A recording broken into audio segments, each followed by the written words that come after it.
Kaito Kaham, Lamsogo, Kaito Kaham, Lamsogo Brother Uttom, Kaito Kaham,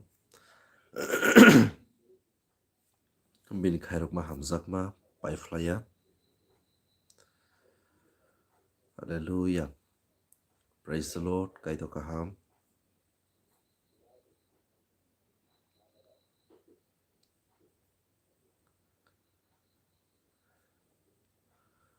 Fadi, Kodoko Ke Laiva Hablayana.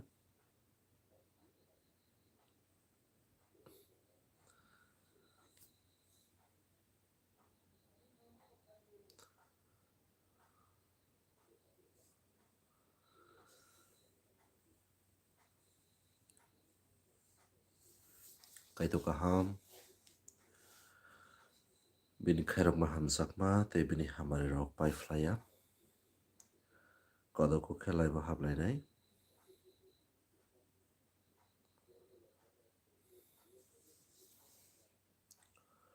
Praise the Lord. Nok Tong Thok Zakmang Namle, Kapang Srangjak, Tong Thok Zak, Abahinum Namle, Tamaradi, Tamogdi, Tong Thokdi, Kapang Srangdi, Tanghen Male Kaitor Chuni Logi Tongo, Bochono Kibiya Yakaria, Amen, Bochono Belai Hamzago, Bina Hamzakma Borok Nibagi, Batam Klayenke, Hazar, Sorgonishwari by Protection Ruo, Tamu Klayenke, Bebab Nang Marano Supungi Ruo, Amen, so Tong Thokdi, Kapang Srangdi, Tamogdi, Hallelujah, Kaitor Simisolob Saknani Sugo. Hallelujah. Sunita Debbarma. Tawanadi. Okay. Kolom Nolo Metrani Manya. Nang kolom no sadi. Jishuni Mumbaike. Gotol Lihanai. Tay Goshidi. Jishuni Kashabai Hamkahanai. Poito Klai Tomono Goshu. Tay Jishuni Mungo Fan Tomone Shaimanai. Nang Tomono Bini Mumbaike Reklai Onke. Onkore Kari Tangnai Kolom. Amen. Tini sang keplai ke hai na hai bini kogo. Kai toni kogo kuplong na tangi tongo. Paidi. Jengjo tono ojorawo kai tono hambai relayan. Hambai apa?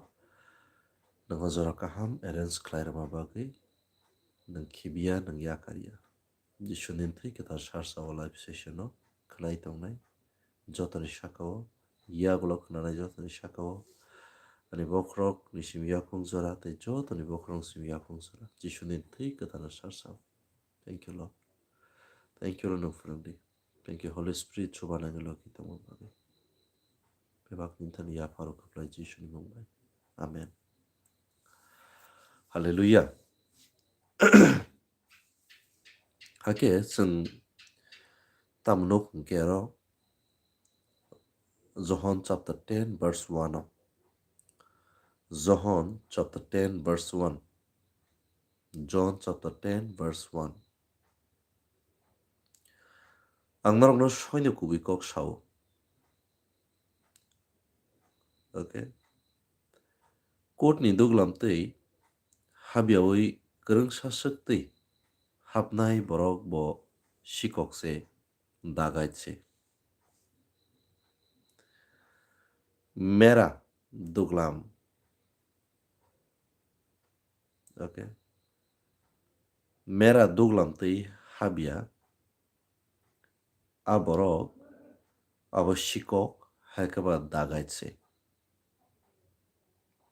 Okay, tegai se kok bai.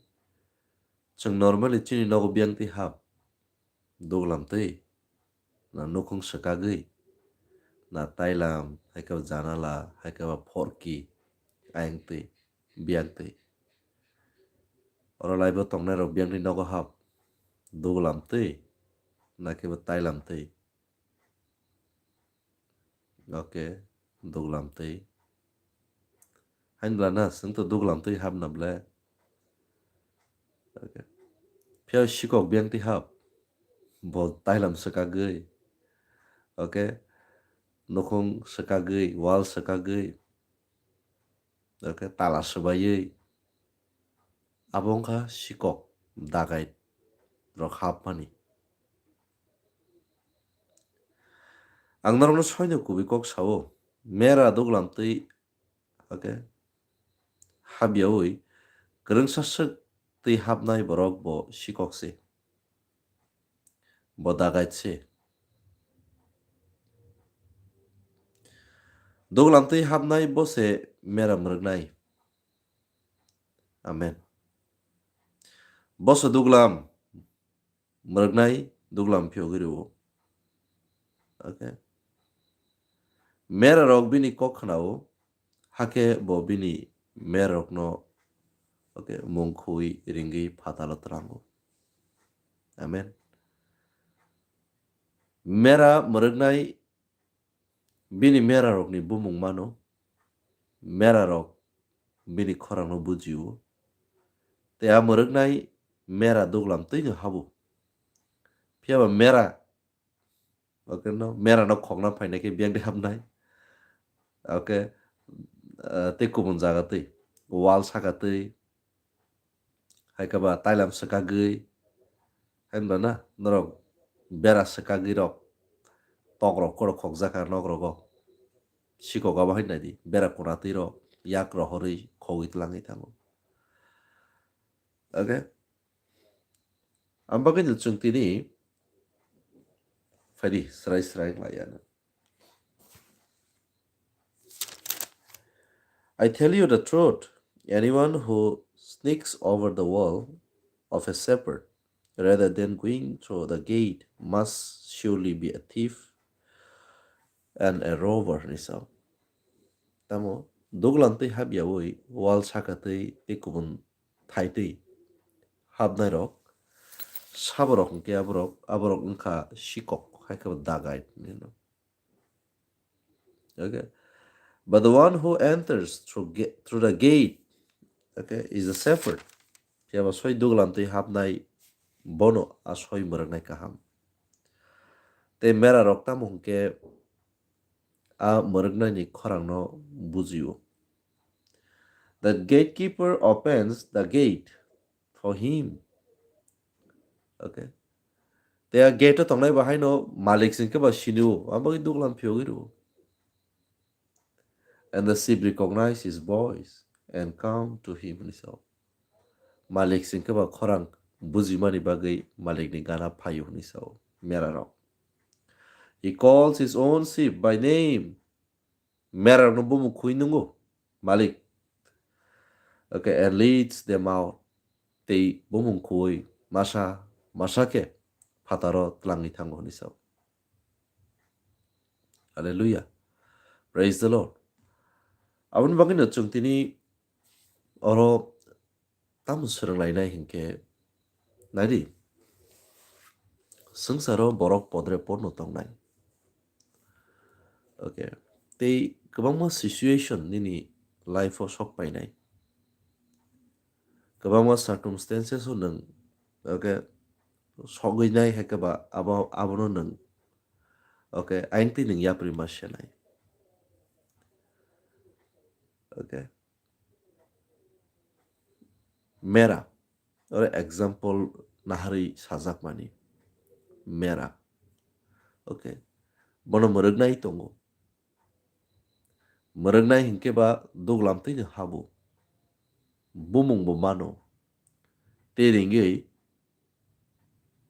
phataro tlango te mera rok bahai no khorang bujimani ba ringjak mano khnao response ro te je phasing tlango mwrwknai ayang phasing no thango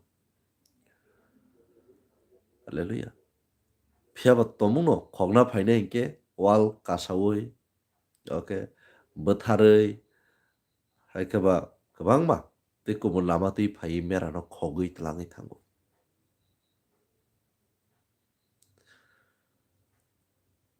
klaisa kok mera bini mwrwknai ni khorangno bujiwo nang bo haino bujidi मा बुजिनाय बाहायके मेरा bini malik ni khorang no srai srai buziwo a khorang khana ma baino amen so nang bahaino boko kaito ni ko boko nini bagai te abo kaito ni aroni da aronia abo nang srai srai indi hallelujah praise the lord abo nang srai srai indi nang tomung no kaito ni kogno buziwo kaito ni kogno hni nang saimano te khanao hngke okay tamo mwrwknai sa jefru phayo merarok mwrwknai sa ni khorano buziwo a mwrwknai sa bumung khoi merarok no ringo tei bini je okay tlang thai sar ma jaga lengla ma jaga khan ma jaga aro tlango merarok no ke nang bo haino nono mwrwknai ano mwrwknai chungno mwrwknai chung jefru jisu ni khorang no sung buziwo a khorang no khanao I obo soi jisu ni kok obo soyani bagai abake sung jefru buziwi khanawoi I ani bagai no hni ya pri sewo mwrwknai sa mera jemon mera no jabrao tlangwi manmani hai twisaro kongo tlangi manmani hai lenglama thayo tlangi manmani hai jisu kristo bo chung bini khorang no buziwi jefru ya pri sewo bo musungmani thayo chungno tlangi thangi mano amen chungno tlangna muchungmani boro molbrumni thai chukna hawo chungno tonna muchungmani boro lengla ruwi saklomo amen hallelujah so nono lengla ruwi nono a molbrumni thayo a soi okay samung kaham anungmung kaham tongthai kaham okay khushi alaida khasrangma aro tonna muchungjago chini mwrwknai sa kaham abo sabung kabo jisu kristo amen kaito kaham bini khairokma hamjakma paiflaya okay kaito kaham bufru kiri thai jefru malik logi kri okay phiaba chungno mwrwknai sa kaham bo saisi tongo ang khibiya norokno ang yakariya norokno gtai tam kirijaknai tongba Sabo bai khokjaknai kirijagui tong nang kaito ni kogo okay nang kristo bini kogo tongo kun dino mera kade kamaba jefur bini malik bai tongfru bini malik ni kok khanawi tongfru bono mwrwknai sani kokno jefur bo khanawo bobai tongo kun dina mera kade kamaba phiaba jefru mwrwknai krei afru tam phai a wal sakati kawi sikok phayo te phaitam khlai mera no khogo afru sikirinani a wal sakati phaina bagai kwbangma sikok dagai tiyar phiaba malik tongke phairigya nungbo malik bai hingke bo aro phairigya nung boro sadia bose nung soi malik jisu kristo baida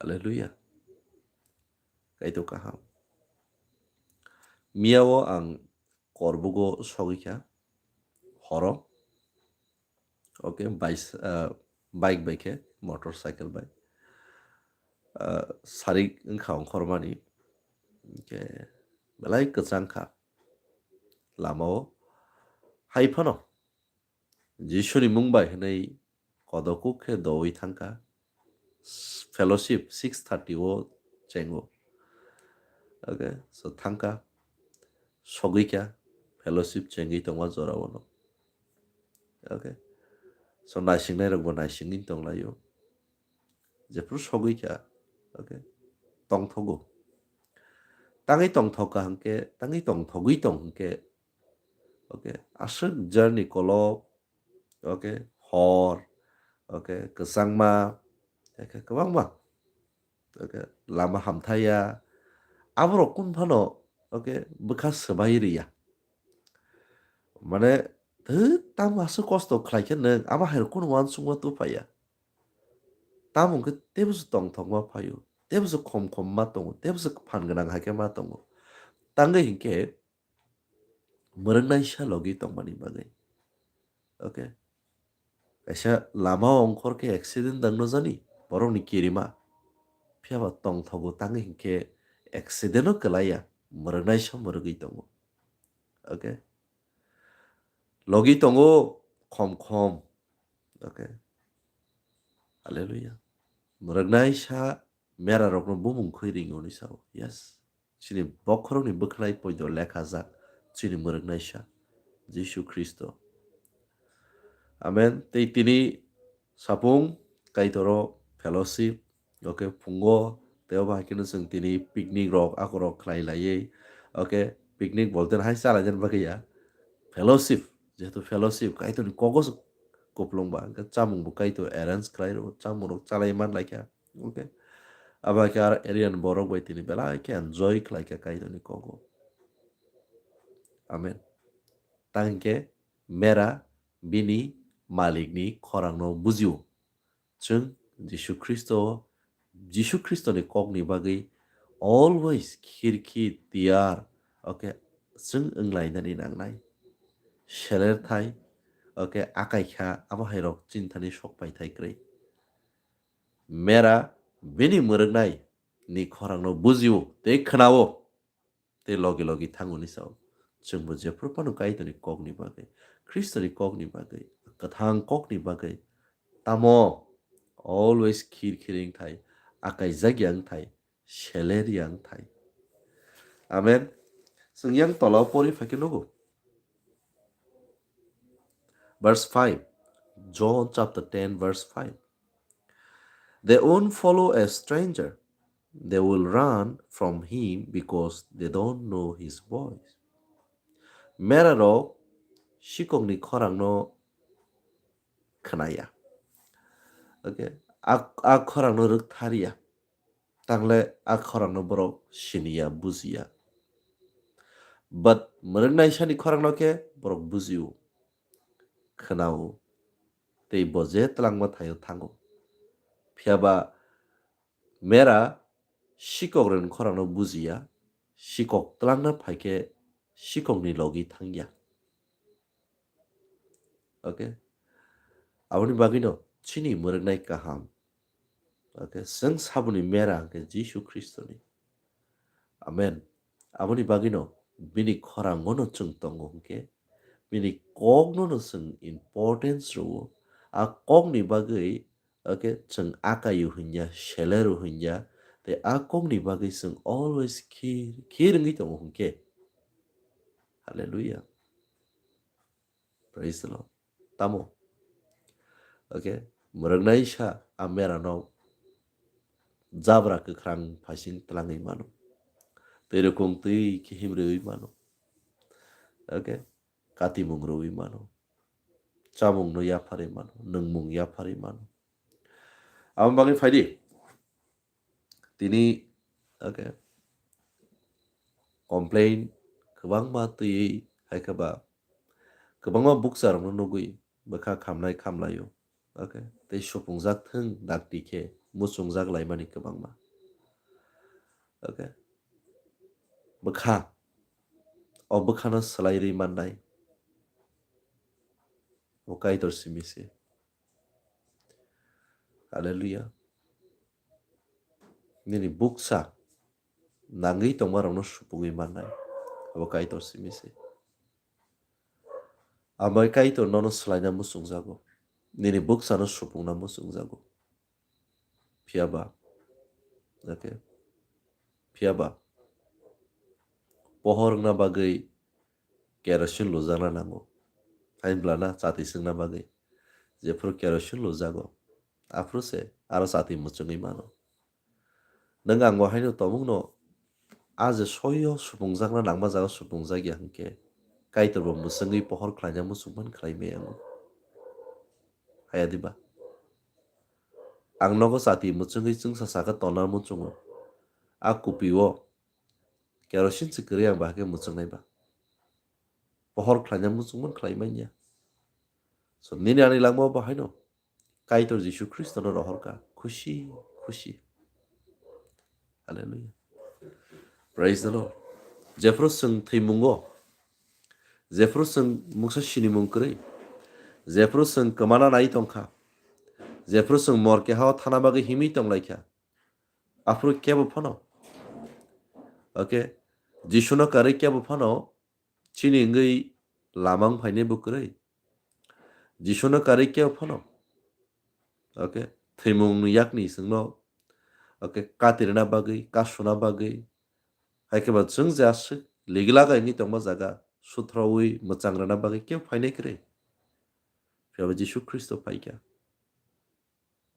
okay वो खुशी खुशी फाइका खुशी खुशी चिनी बागै बुतो खलाइजाखा मेरा हायके थैका थाङै बाचाखा आमेन बनो चिनी mwrwknai kaham बिनि खरांनो जों खोना तकजाक थाय खोना थाय ते बिनि खरांनो जों रोगथार थाय मेरा रग मेरा mwrwknai सानि खरांनो बुजिवो आ खरांनो रोगथारो आबोनि बागै जाब्रा गोख्रांनो सगैयो आबोनि बागै साकलमो लेंलानानै सेब दङ फायदि सय लेंलामो सय कुप्लुं सय मलब्रुमनि लांमा आबो बर' हंके जिसु ख्रिस्ट ओ सिमिनो पसिबल आमेन खोनातक जायगा तांनि अकनो पसिबल तांनि हिंके नों आं तिनि आसिक बेटार पोजिशनो जिसु ख्रिस्ट थै थांनि बासामानि जारैसे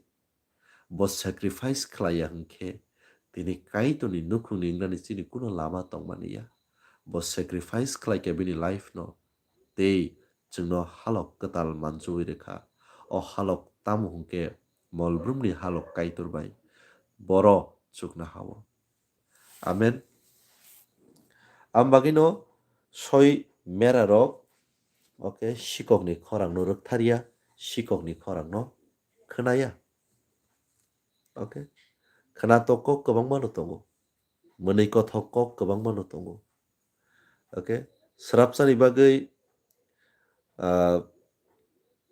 Sabo sungmani horhai srapsani bagai kok khnatok khabasa jangnai kok bo tongo kreilengya o sungsaro kupulung no hidbana chati no se nogo toni mano trek chungo te pohor khlai tono sakap dawi nogo sogide manno pohor khlainya hnai to tong ke phano uma andra gundra ngi tonga sakap to diba hnai nogo sakap rungui sognai roktore tong kebo Drok try deklai nekha. Try deklai nekha. Andra gundra ngi tongkha sekap tudi poza sa hani nok bisungo dawoi sekap sognai roktore tong. Okay, pohor khlanya bagi sekap no sung sogya. Chati o tam khlai kupi si mutsungo, chati mutsungo, lem mutsungo.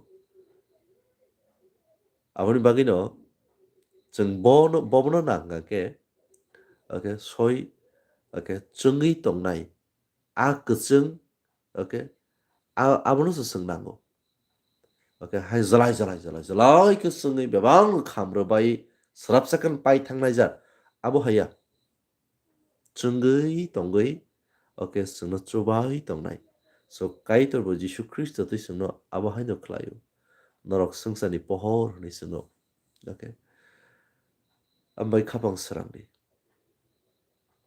Okay, yafang busuk uklok buskang bebab no shinai kaito saiman nai kaito okay te yafana muchung nai bo kaito no phiaba tomung no nang yasak nani aba hai thayo krenge kaito bo yafari manya yafana ka muchung jakno tabung no yafari na muchung jago phiaba jefro nang yasak nani juggo tiar afruno okay kaito bu yafaro hallelujah praise the lord so mera jefro bini kok no khanao a mwrwknai sani kok no jefro mera khanao afro bo samungo soguyo puila samungo sogui graya kok sama khanao puila jefro kok khanao rog tharo mera no afro se saklomo bo soguyo afro se chamungo bo soguyo okay chamung no mano chamungo soguyo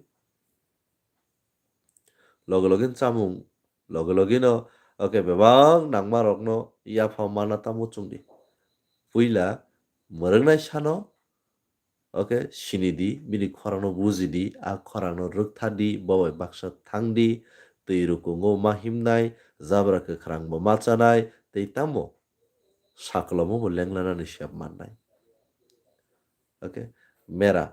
Okay, aboni bagui mera nei oro example naharjago. Kaito kaham phaidi chwng abo haino wnglaiyano. Kono doubt kwrwi khe bwkhao udrum udru kwrwi khe tamungno sido abo hairok uansukmung tu phaiyawi ani Jishu bo chukna ha. Okay, aswk tongthok aswk bebakni yakari phaikha ani bagui cross saka thwikha thangwi bachakha.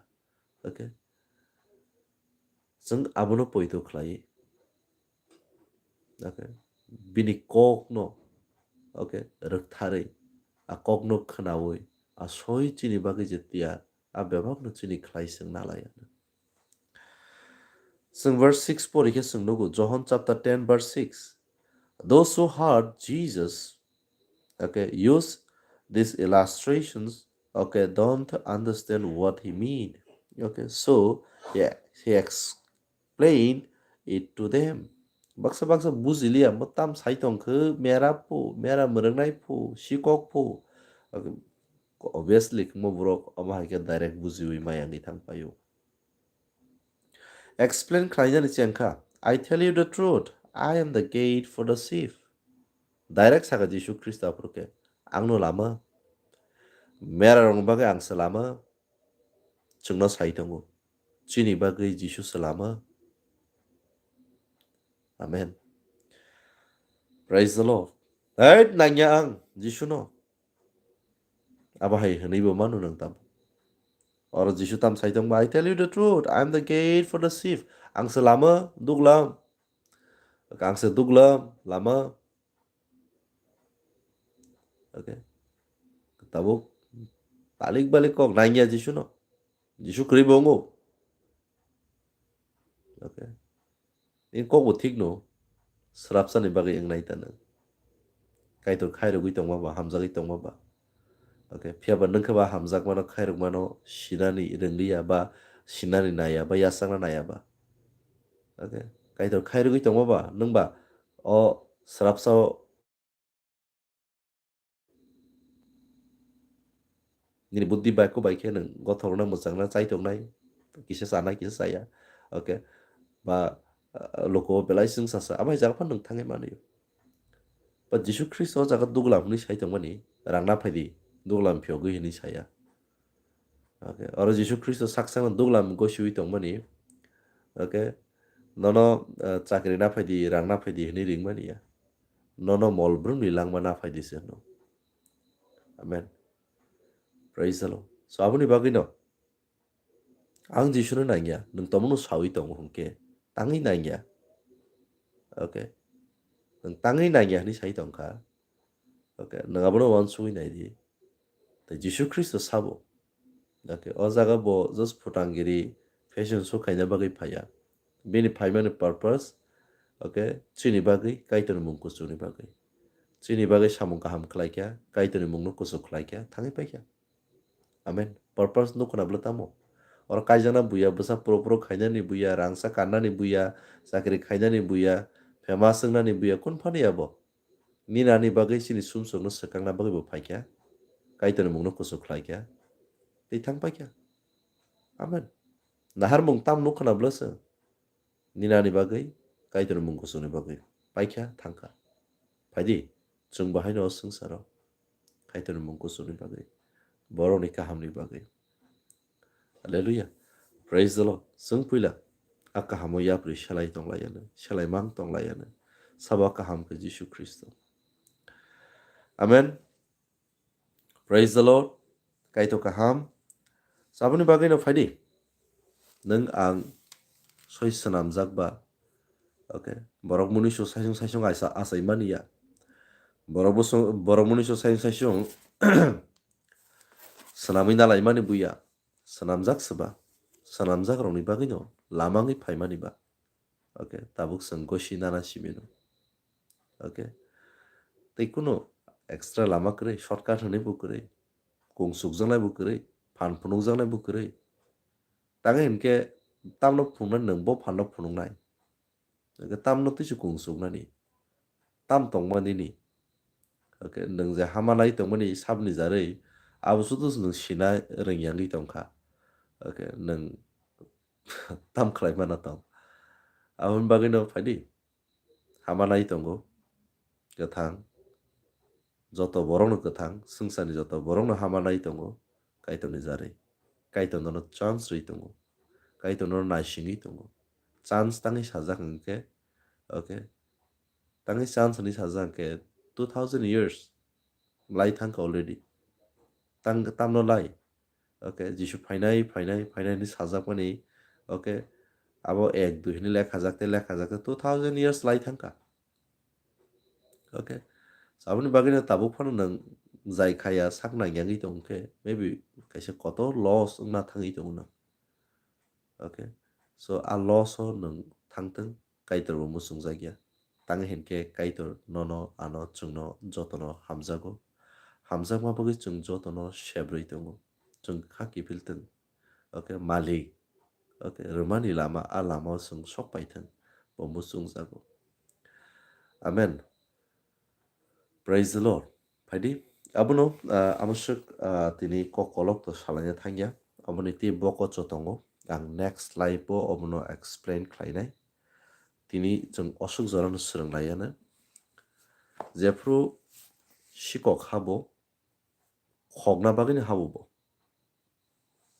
okay abo srai wngdi sikok tangai habnai khokna bagui dagai tangai habnai okay bwtharwi dongso khlaiwi bebak tlangnani bagui phiaba jisu Kristo o swngcharo okay tangai phai hinkhe chung mwthangjakthang amosukno okay rang gwnang tamo ri gwnang tamo celebrity abo nung mannai swngchar available but mwthangjakmo molbrumni langma okay abo possible jisu Kristo tui simi o swngcharo khumbu barhai pantui hai srapchani bagui jesukmano nung kung sugui tongni ma yakanai phiaba okay tabuk o ma yakanai jat swngcharo nung tongphlainai jatni bagui bo sep tongo nini o abo sabo wngkha jisu Kristo amen tangui hinkhe borok okay chaya khlaikha kaitor bai chalkha borok chaya khlai kaitor bai chalmani ba